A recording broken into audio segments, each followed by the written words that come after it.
I'm Matt Londre, president of Willow, Glen Electric. Oh, Let me get this screen share.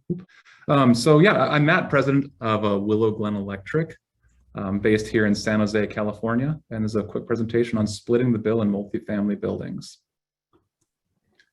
I'm going to briefly talk about kind of our expertise in this area. I'll talk about the brief history of multifamily charging, whether it was using a house panel solution or a self-metered solution. We'll talk about some of the centralized account-based solutions for multifamily charging. Talk about some future solutions. I'll talk about how Qmerit can help. Actually, I didn't say that at the top. You might have been confused seeing all these logos up here. We are Willow Glen Electric.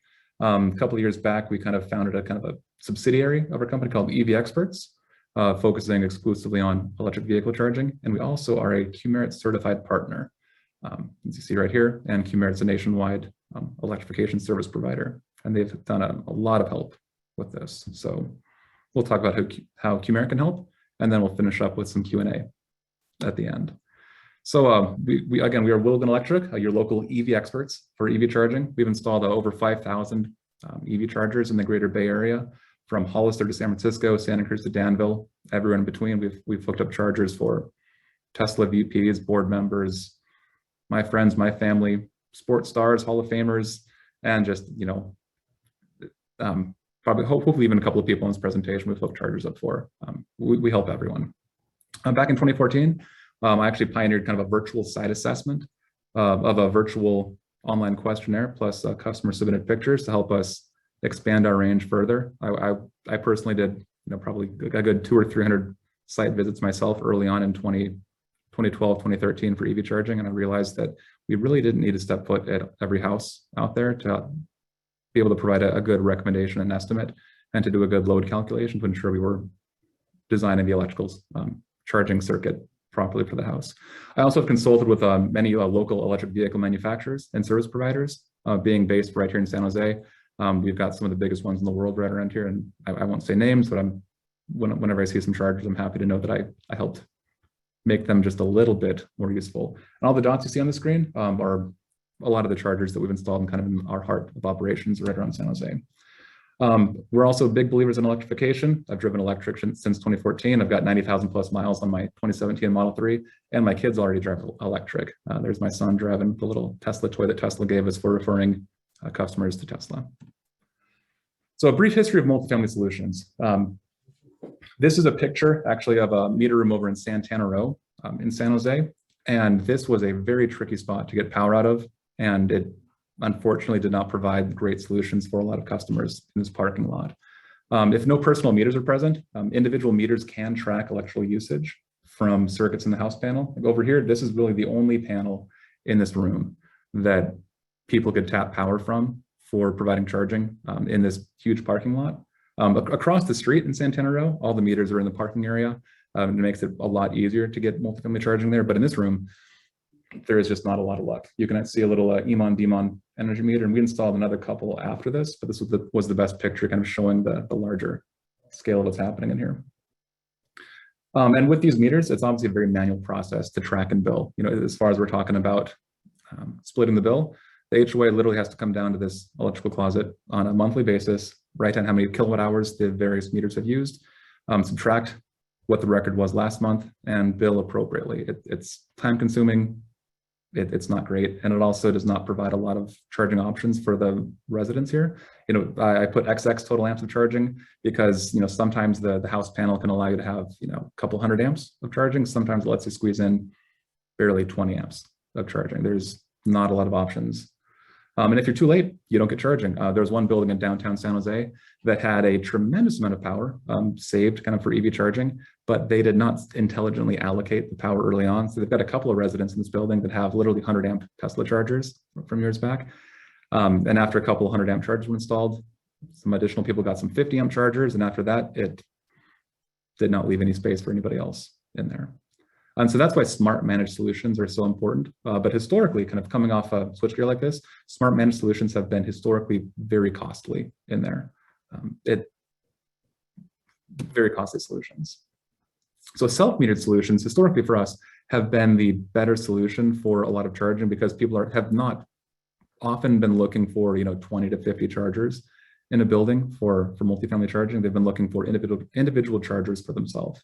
And we've had some great luck with doing those, as people are starting to buy, 1 EV, 2 EVs, 3 EVs in the building. It works for a couple.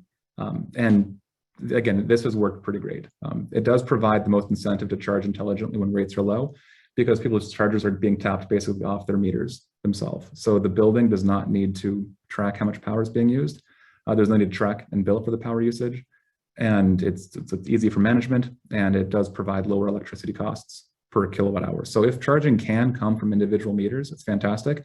The difficulty with existing homes, though, or in existing buildings, is that there's not a lot of power present. So again, install 1, 2, 3, 4, 5, 6 chargers off a meter.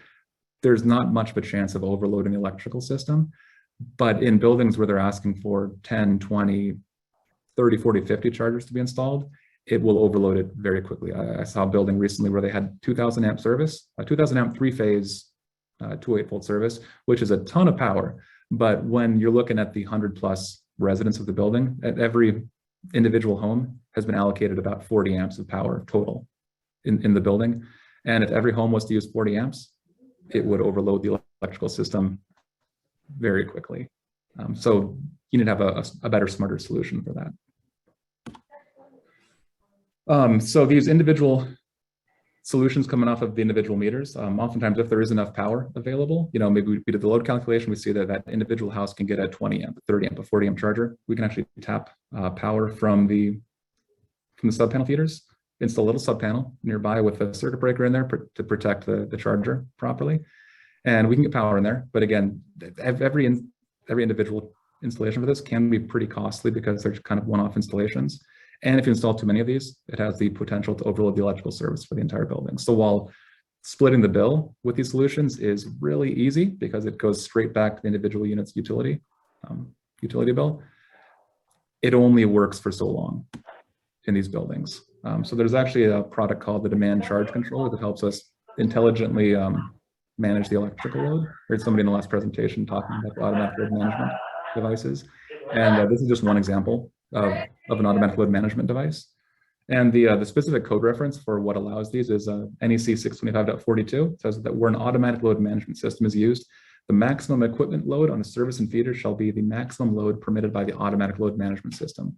A couple of years ago, the best automatic load management system was actually a very manual transfer switch, where we would split power with like an air conditioner and either let the air conditioner have power or the electric vehicle, depending which way you threw the giant kind of Frankenstein style switch in the garage. But it was, again, manual, not explicitly allowed by the electrical code, even though kind of fundamentally it worked fantastic, but it was a manual, not great solution. These automatic solutions are newer and are fantastic. These are great for homes and multifamily. So there are some, nowadays, some more centralized account-based solutions available for splitting the bill. And there are tons and tons of options to choose from, almost too many options to keep track of these days. And these centralized account-based solutions can be much easier for management to help split the bill. Some solution providers for this include ChargePoint, like here's a picture of a ChargePoint installation. Wallbox has some great solutions for this.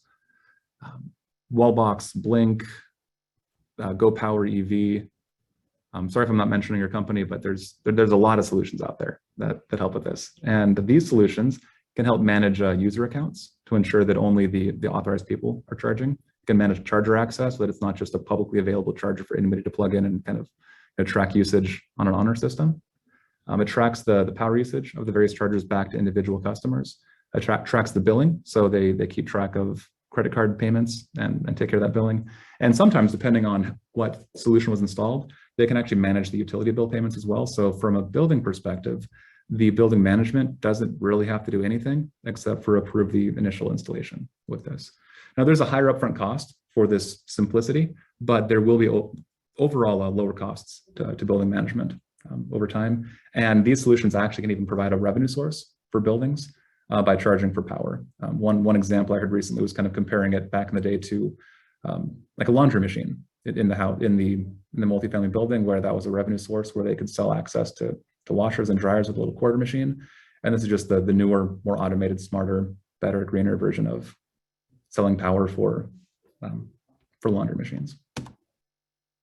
In the future, I see that I'm predicting there to be more of a consumerization and simplification of these centralized solutions. Again, 5 years ago, if you needed a centralized solution, you were limited to the kind of almost heavy commercial industrial style solutions, like from ChargePoint. And ChargePoint still is a fantastic solution for a lot of locations out there, but there's some buildings out there where they don't need kind of that intense of a centralized account-based solution, but you could get by with almost the consumer style chargers like Wallbox for managing users. In the future, for splitting the bill, I cannot wait for bidirectional charging. Like imagine in an airport situation, you pull in, you park your car for a week, and rather than paying for power for a week, the airport could be paying you for access to your battery, ensuring that you have a fully charged car by the time you leave, but at least in the week when your car is there, the battery in your vehicle is able to help with demand response and power the grid in the middle of the day when there's most need for power. Cannot wait for that. In the future, there's also going to be more and more implementation of the plug and charge technology, which makes public charging more like Tesla supercharging. I know for my Model 3, I love driving to LA. It's super easy to stop in at public superchargers and not swipe a dongle, not log into an account. All I have to do is take the charger, pop it in my charge port, and there's a kind of a digital handshake. So the charger knows who I am, knows how much power I'm using, and bills me later with that. And that technology is coming to non-Tesla superchargers, non-Tesla kind of DC and some AC chargers very, very soon. I actually saw a review of the F-150 Lightning recently. I think that's one of the first cars to have usable plug and charge technology built into that.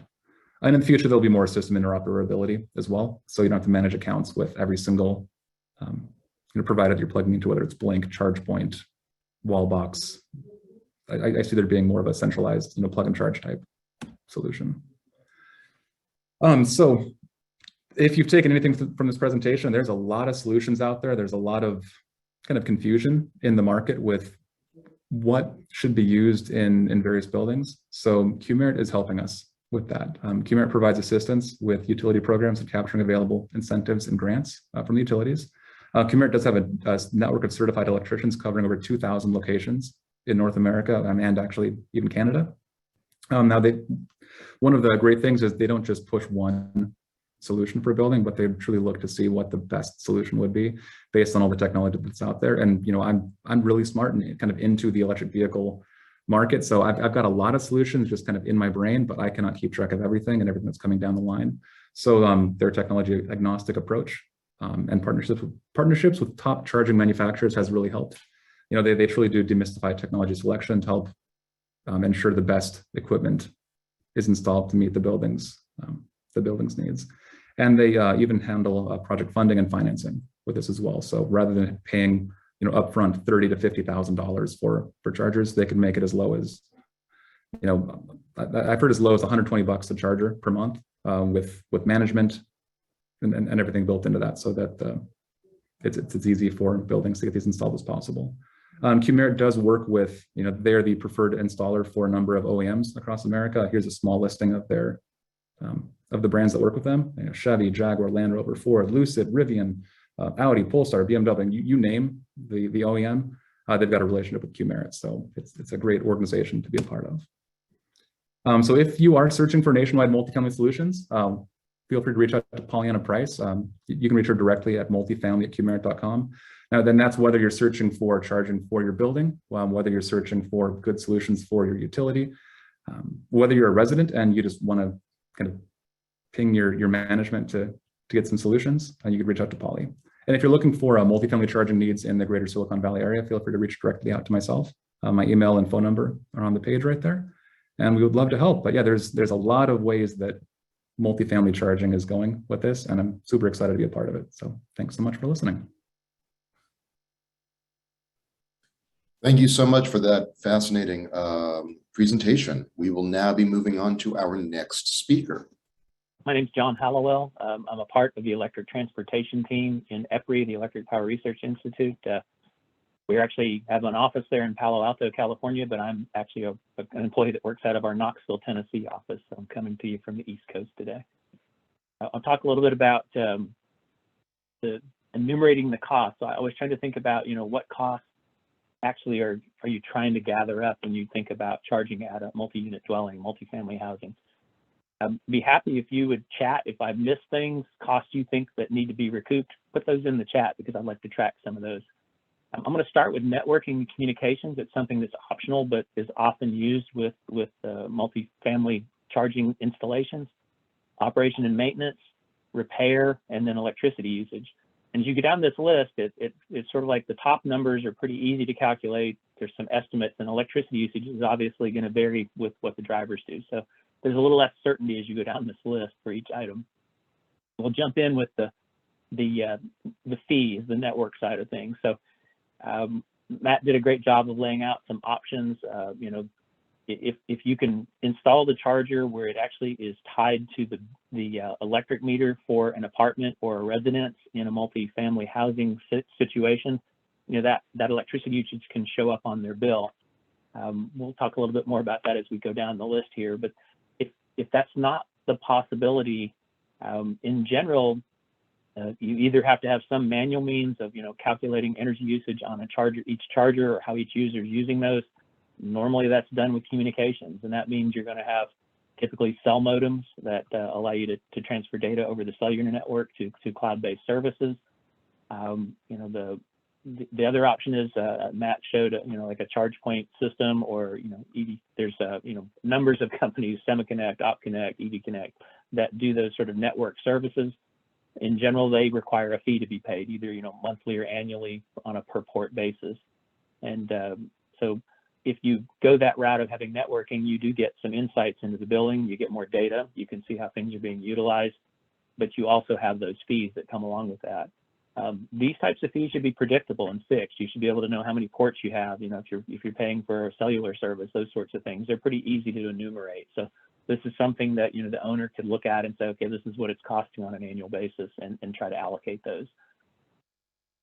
When you look at operation and maintenance, you know, you really do need to keep up with this hardware. It is transferring electricity. You need to think about safety. So routinely inspecting cables and connectors is something that I would highly recommend for anyone that operates this equipment. If the equipment is more advanced, it may have digital displays. You know, you need to make sure those displays are functional, that they haven't faded in the sun or have been damaged, you know, by vandalism. If you're using online resources, you may need to get onto the network that operates your equipment and look at the statistics, or, you know, check those online resources. And then if you're doing signage at a facility, you need to maintain that signage. So those are things that you might want to check on from time to time.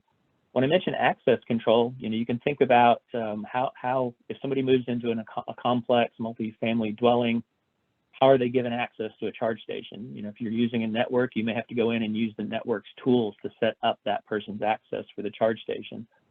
You may have an idea of, you know, where you're going to use just policing of parking. So you have a sticker that goes in your window that allows you to use charging. And so you have somebody monitoring that. Maintenance of, you know, the access control. So if you're assigning RFID cards, who handles that? You know, so there may be some labor in terms of managing access control. Now, these costs are not fixed, but you can probably estimate these pretty well for a year, understand, you know, what kind of time you're putting in. It might take maybe a couple years of a multifamily housing management company operating the equipment to get a better handle on these, but you can probably at least start out with some reasonable estimates. Now, repair, this is kind of a wild card. You know, it's a non-recurring cost. You obviously only do this if it's needed.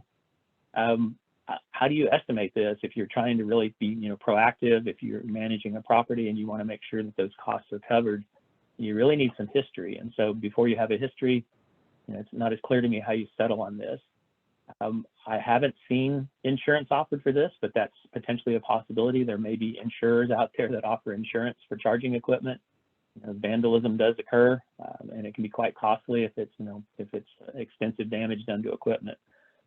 You need to think about the labor that goes into, you know, monitoring and contacting, you know, repair services. Somebody has to make a phone call. They have to spend time to make sure things are properly marked. If the charge station's out of order, you probably need to tag that as out of order. But just that labor needed. Then there's the actual repair cost, you know, that is done. And then you have to think about, okay, how are these repair costs assigned across the individual users? If you have 30 or 40 charge stations at a multifamily housing unit, how do you decide where these costs go? Is it, you know, is it back to the individual driver if it was their particular charge station, or is this sort of an overall cost? And again, these costs are unpredictable, so it's not clear to me how upfront you really can know these beyond just monitoring your system over time. And kind of the last piece that I'll talk about is the electricity cost. Now, one thing was mentioned is, metering. If you have the capability, if you can get power to a parking lot from, say, each individual apartment or each individual housing unit meter, or their load center, the panel where you have your circuit breakers in an apartment or a property, if you can get that power conveniently to the parking lot, then this could be installed as a part of that individual person's electric system, and therefore it would just show up on their bill. So that's kind of cool because it goes on their bill and it's at their rate. So if they've signed up for a tiered rate or a time of use rate, that rate would be applied to the EV. So it allows the consumer to have a choice of rates from their utility and have the plan that they want. It can be physically difficult to implement. Matt showed a couple of photo examples there. The parking lot may not be anywhere near where you have your meter farm on a property, or the individual housing units are separated from parking in such a way that it'd be very difficult to get power that's associated with the meter for a property. The other challenge is that meter is only going to cost or collect the costing for the billing of the electricity. So if you have additional costs you're trying to recoup, you couldn't do that through the electric bill. You can't, if that goes through the utility, there's not a way to do a markup on electricity. That would just be, billed at the rate for that customer. The other ways that generally metering gets done is if you can't do that individual, complex from the utility perspective, you're probably either going to put that EV charging on an existing meter that serves some common area of the property, or you put in a new meter that independently meters only that EV charging. And I won't go through all these bullets. You can look at this, the slides will be shared. You can look at this on your leisure, but I guess the main things, in each case, when you have a meter that is, taking care of a large number of charge stations, how do you allocate the electricity use to the individual users? And Matt touched on, you can have third parties that do that. There are lots of companies offering the capability to meter. Those billing systems may be, well integrated, where a consumer signs up, say, through a cloud-based service where you go on a website to sign up to use the charging at a complex. Or it could be as simple as Matt mentioned, somebody's manually going down and reading meters, and they're actually somehow billing the customers at the property directly in a local way. It is one advantage of using networked equipment is that many of those services can be sort of packaged into that, and it does have that, the recurring cost. I guess the other thing to mention is if you go onto these meters that are on the property, generally these are going to be on commercial rates. So now I, as an individual driver, won't have a choice about what rate my electricity is provided at. I'm sort of lumped in with that common meter. It's probably on a commercial rate, which includes a demand charge. So that also gives the issue of, one individual driver who charges during peak time would cost the site host more than a driver that charges at off-peak times. And so how do you manage that? And how do you allocate those costs if one driver is, costing more than another? How do you make that sort of balance out and be fair? So there's some challenges if you can't map that energy usage back to individual drivers. It's one reason for having networking or some kind of communications capability. And so I mentioned on the right side there, the third-party metering and networking, they offer a lot of features. And they could add in additional fees so that a third party could not only tally the electric use, but they could either mark up the price of electricity or charge additional fees if that was a way to recoup and sort of spread those costs. And I think I saw in the chat, someone asked about that. For EV charging, electricity fees have been exempted from typically you can't mark up utilities, right? So, but for EV charging, that has been waived in most states. I believe that has been done in California. It does mean that now those EV charging is managed by generally your weights and measures department at the Department of Agriculture that manages things like scales and other things to make sure that they're being fairly managed. So it does have some implications about sort of the regulatory side of maintaining that. One of the challenges I looked at is in California, you have a lot of different electricity rates. So if you have that individual meter where you can choose, if I live in a single family residence, I have a choice of generally time of use rates or tiered rates, or even a combination of tiered and time of use rates. And this depends on your utility. The sheets I've shown here, I believe I have one SCE and two SCE rates and one PG&E rate. If you're in a community choice aggregator area, you may have the IOU doing the billing, but then there's sort of a combination. So your rate may actually be reflective of this table plus, charges or the plan managed by your CCA. These rates can be complicated. They have generally seasonal variations, so they can have different rates in summer and winter, and they have time of use rate applications as well, so that even the time of day you're charging can impact the electricity rate. So this makes it really tricky if you're thinking about collecting, collecting the fair amount from me as a charging user, and I'm plugging in consistently during the highest rate time, and somebody else is charging off peak all the time. How do you collect that data in a way that you can fairly bill that? So, living in a single family residence, you get that choice of electricity rate. That may not be the case in a multifamily housing situation just because of these complexities. And again, the thing I mentioned before, demand charges. So if there is a charge for the peak power usage of a system, which can happen if you're on a commercial rate, managing that as well would need to be done. So how do you divide that cost across users? Charge stations themselves, they consume a small amount of power. I figured if you had about a 5-watt load, which is kind of on the, I think probably, most chargers fall in that range. The EPA's Energy Star, 5 watts would be kind of nominal for what they have in their list. At that level, it's about $10 a year in electricity costs just for that charge station sitting idle, 24/7. So that's a cost that sort of has to get allocated somewhere. To summarize, some costs are pretty easy to predict. If you're on a network, you have so many ports, you know exactly what that fee will be on an annual basis. Some costs like maintenance and labor that goes into managing the charging, those you'll have to make estimates. Some costs are a complete unknown until you have some operation history, particularly repairs. That could be quite challenging if you have vandalism problems at a property. And then lastly, the electricity costs, they're pretty complicated to assess and really get it down to like, what is one individual driver actually costing in their charging, because they can have time, season, and demand related components. Where the metering is located and how you meter and have implications about these, rate options. If a utility is metering the energy, they're going to charge you for the actual electricity use based on time, season, and demand. So there's not really a mechanism on the utility side to put in additional charges if you're trying to recoup costs for, say, the overhead of having a network. Individual charging behaviors, they can have cost impacts across all the users. If I'm that person that wants to always charge right at the peak hour of the day, I'm going to incur more costs for energy. So trying to make sure you allocate that fairly is, should be in the mix.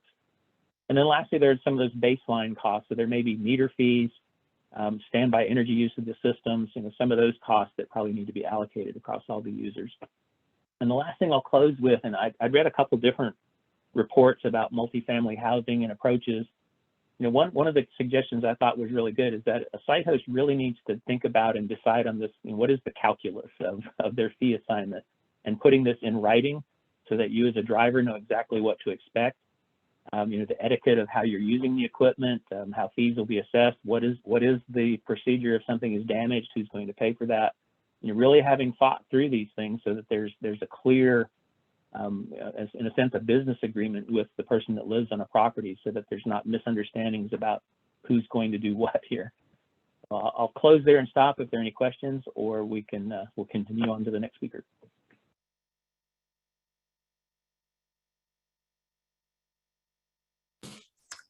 All righty then, we are now ready to move on to our next speaker. So if you will join us, Ryan, and please feel free to share your screen and give us all of your thoughts. Thank you so much for having me. Thanks for joining today. My name is Ryan Bird. I lead the clean transportation practice at Energy Solutions. And today I'm going to talk about something that Philip mentioned earlier in his presentation, and Matt just talked about a few minutes ago, which is EV load management and how that can help property owners control costs. So really quickly, for those of you that are unfamiliar with Energy Solutions, we are a clean energy consulting firm. We've been working with utility clients for over 25 years. And a lot of what we do is work with the market and different market actors and customers to understand barriers that customers are facing in adding clean energy technologies. And then we work with electric utilities to address that. In the multifamily sector, right, one of the solutions that we found that can be very effective in tackling some of the unique barriers in that market are load management systems. So what is EV load management? To kind of reiterate something that Philip talked about earlier, at a high level, it's about simply just controlling the electricity draw of one or more EV ports so you're not exceeding circuit or panel capacity. And with this definition, right, it's really important to differentiate energy, right, which is measured in kilowatt hours, from power, which is in kilowatts. And I think a lot of property owners who are not necessarily familiar with the kind of EV market and this technology, right, might think about EV charging in terms of energy, right? It's an electric device, it's consuming energy. Most people have a utility bill that's based on kWh consumption. But when we're looking at a project where we're trying to install EV charging, especially at existing buildings, the real determining factor is power. At a building, you only have so much available power, and adding additional power beyond that amount becomes very expensive and not in like a linear way. New service or transformers, all kinds of unpleasant things that can balloon costs. So EV load management is about stretching your available power to provide as much access to charging as possible. Oops, let me jump back here. So there's two main reasons why we might want to do this, and these have been covered a little bit earlier, so I'll go through them pretty quickly. But the first is the biggest challenge that property owners are facing is cost, right? Trying to add this great tenant amenity that is going to become increasingly important as EV adoption rises, but doing so in a way that balances, adding as much of the amenity as you can afford to add. The second challenge is that all multifamily buildings come in all shapes and sizes. We have high rises and low rises and garden apartments and all kinds of form factors for garage and parking, and the electric panels are over here and the utility time points over there, and it's different everywhere. If you have a single image of what EV charging can be in your mind, it can be very easy to kind of look at the specific conditions of your property and conclude, oh, there's not much potential to add EV charging here, or this just doesn't work for us. Load management it can be really great because it can make access to EV charging more cost effective and applicable across more sites. So just a reminder of the kind of basic concept for how this works, which again, Philip touched on earlier. But in a traditional setup, right on the left, if you want to add access to charging for 4 vehicles, you might install 4 level 2 charging stations. Each of them might be on their own dedicated 40 amp circuit. Each of those is going to provide 7.7 kW of charge. So if you have 4 cars that are plugged in, that is going to be over 30 kilowatts of demand. And you're going to need 160 amps just to serve those 4 cars. In contrast, load managed EV charging, right, takes a certain amount of power. So in this example, let's say it's just that one 40 amp circuit, and then allocates the power depending on how many cars are plugged in. First car plugs in, they're getting that full 7.7 kW of charge. If all 4 are plugged in, they'll be charging more of a level 1 rate at 1.9, or they might kind of cycle through so that one car gets charged and the next and the next. There's a lot of different ways of handling that.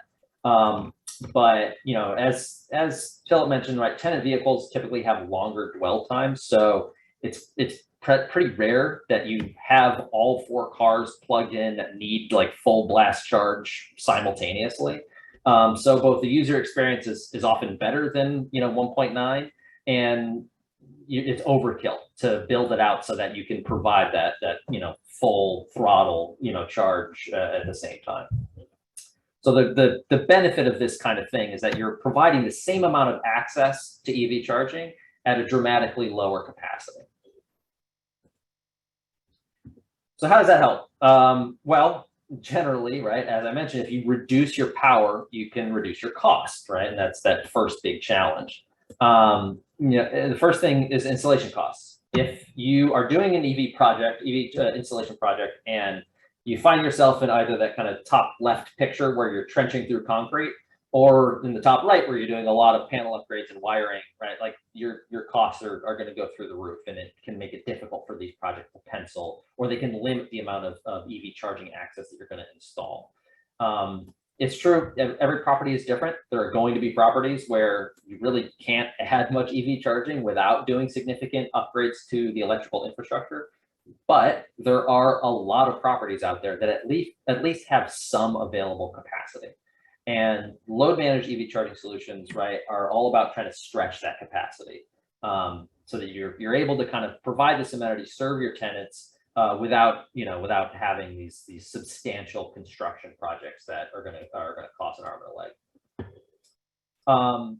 The next type of costs, which John just spoke a little bit about, right, are operational costs. And again, having some type of control over your chargers is going to provide some benefits there. So load management can align charging with time of use rates, so that you're making sure that cars are charging at times where electricity is cheaper. For larger buildings that are more likely to be on some of those commercial tariffs that have demand charges, these types of products can be absolutely essential. If you're on a tariff with demand charges, if you just add a handful of level 2 chargers that are at that 7.7 kW level, that can start to add thousands of dollars each year on top of your electricity consumption charges, right, on top of those energy charges. And if you're not able to rein that in, that kind of quickly makes projects not cost effective. So, now that I kind of did that overview of like, why would we want to do this? I'll talk a little bit about some of the specific options on the market for unlocking those savings, for fitting in the unique parameters of a property. So you'll notice several categories here, and that kind of speaks to what Matt was saying earlier, that there are a ton of products out there. There are a lot that are going to be able to meet the needs of a wide variety of multifamily building conditions. And as a property owner, really the key is finding the right product that works for your unique combination of electrical infrastructure, building and parking configurations, tenant needs, and of course, price. So to start out on the top left, you see what I'm calling low power dedicated ports. And I think that most folks would probably not consider these true load management products or load management systems. They're not really sharing power among multiple ports, but they're still really important solutions for capacity constrained environments. So on the left is an example of a product from the company Blink. It's just a kind of traditional level 2 charger, operates at 40 amps. They can, you can operate as high as 80 amps, but you can also configure it to lower levels. Right, so if you have capacity constraints, you can configure it as low as 12 amps, so it can go from level 1 up to level 2. And so if you want to add EV charging now, but you're looking to do a panel upgrade, service upgrade later, this might be something where you started out lower and you're able to upgrade, you configure it upwards at a later date. The other two products in this category are kind of smart outlets. On the left is from Orange Charger, on the right is from Plugzio. And these provide access to level 1 charging, and it has software that kind of handles access management and billing. And these are pretty nifty options. We've done a pilot with Peninsula Clean Energy, and Ecology Action has done one with East Bay Community Energy. And I believe Sherry Bryan in the next panel is going to talk about their work. So I'll let her, I'll prime that for her to talk about kind of the exciting elements of these products. Okay, moving on to kind of the true automated load management systems. So on the top right, simple circuit sharing products. And these are kind of the example I gave earlier. You've got a dedicated circuit for EV charging, and then you've got some type of hardware or software controller that can either kind of toggle between devices or split power among them. It's the examples here, there's 2 devices. There are some with that are kind of multiplexers that could do up to 4. The one on the left is from NeoCharge. It's similar to another type of product called, I believe, Dryer Buddy. Takes a single 240 volt outlet and then lets you either have 2 chargers or a charger and a dryer. And if the dryer's in operation, you're not charging the car, and kind of vice versa. Another example is Clipper Creek. This is one of their products. They've got a whole suite of products, but this one again provides full power if one charger is in use, and splits power if they're both in use. These type of things can be really great. They're some of the easiest to implement, right? Because you're essentially just doubling access to EV charging with whatever your available capacity is. Especially if you have two chargers on one port, you're not really impacting EV charging times too severely. And with a lot of these products, there's no ongoing fees, which is a really big element for a lot of property owners. Next category in the bottom left there, I'm calling managed networks. I think Matt referred to them as centralized account-based solutions, similar idea. These are the most commonly deployed products, I think, not just at multifamily buildings, but in fleet applications. And the idea is similar, right? You're taking a set amount of power, you're sharing it among multiple charging stations. In this instance, that management is done by a third-party EV charging service provider. The charging patterns can be a lot more sophisticated. It's not just like this one charges or this one charges, particularly if you have lots of chargers, it can do some pretty complex things. The stations will all communicate with each other. There's a bunch of ways they do it. Some of them it's Wi-Fi, some of them it's a mesh network. There's all kinds of different things. The examples I have here are EverCharge and ChargePoint. Both of them offer load management capabilities when deploying networks of their stations. These are appealing for a lot of property owners because if you're not super familiar with all the different products on the market and this type of technology, and like this isn't really your area of expertise, it's very appealing to have a third party come in and kind of handle all of it for you with installation and operation. The big downside is that the ongoing management fees can be sometimes pretty steep. The final example I believe Matt referred to as well is this kind of idea of panel sharing, right? So unlike circuit sharing, where your max load that you're dedicating to EV charging is dependent on the size of that particular circuit, these products are monitoring the overall power consumption of an electrical panel, and then they use that to determine whether or not the charger can operate. So DCC, which Matt referred to as the example on the left there, that's a DCC 9. It basically sits between the meters and the panels, and if it reads that the main circuit breaker on the panel exceeds 80% of its overall capacity, it cuts power to the EV charger. And then once it drops down below that 80% threshold, it'll wait a period of time, like 15 minutes or something. And then if it's still down below, it'll be like, okay, cool, let's re-energize that charger, and it'll automatically get the charging going again. On the right is an example of a smart electrical panel from Span. This can theoretically do something similar with software that's directly integrated into the panel. Most of these are in single family home environments that are a little bit more of an emerging technology. Probably more of a future solution, particularly in multifamily environments. Panel sharing solution, it doesn't work everywhere, right? It depends in large part on the parking and building configuration, where the unit panels and meters are and all that. But where it does fit can be a really great solution, since they often don't have ongoing management fees. Property owners don't have to worry about billing their tenants, getting back to the idea of kind of splitting the bill, right? If the chargers are directly tied to the unit meter, that kind of makes life a lot easier for everyone. So, as I mentioned, I've only covered kind of a handful of solutions out there. Happy to answer any questions either here or in the breakout sessions later, or my contact info is there on the screen. And I really hope that if you've taken anything away from this, it's that adding EV charging access at multifamily properties, it's not a choice between like 40 amp dedicated chargers and no charging, right? There's a lot of products out there, and more that are coming that are kind of will work for the unique needs of a property and help maximize that charging access at a reasonable cost. So thank you. Well, thank you for that fascinating presentation. So right now I will welcome all the panelists back so that we can begin our Q&A session with our audience. Now, to make this easy for you folks, there are a lot of questions that are going to be asked to all three of you at once. So just to save time and avoid confusion, why don't we just answer these questions in the order that we presented? So that would start with Matt, then John, then Ryan. All right, sounds good? Sounds great. Fantastic. All right, our first question for the panelists is, or panelists, all of you are, if you each lived in an apartment and drove an EV, which would you prefer? Number one, a level 1 charging billed back to your own electricity bill, or a power managed L2 charger that is controlled and operated by ChargePoint and the apartment management company, and then why? Honestly, they're both fantastic solutions. Actually, for the first 10 months that I had my Model 3, I lived in a little fourplex in San Jose and had a 120 volt, 20 amp plug in my parking space and drove a ton and charged off 120 volt. It's doable. It's not always fun. Kind of when you're home with that, you're plugged in pretty much 24/7 to top off. But nowadays, with the basic electric vehicle these days honestly goes 200 plus miles. When you have that much range in your car, 120 volts is very doable. I know it's kind of like anti-selling our company, but 120 volt works. If you start 200 miles for the week, you drive 100 miles that first day, you charge up 60 miles that day. You start Tuesday with 160, drop down to 60, charge back to 120 the next day.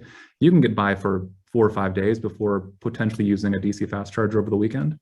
So 120 volt, if it's there, would be extremely simple. The charge point charger would provide a significantly faster charge, but not a meaningfully faster charge, I would say. Rather than letting it just be plugged in all night long, you would have to be plugged in, when you get home from work at 6 o'clock, and then remember to run down at 10 o'clock after you finish charging, which could even be a little more annoying with that. So I would probably say 120 volt in there. Best solution would be a 240 volt solution at every parking space, and we're working on that, but that's what I would do.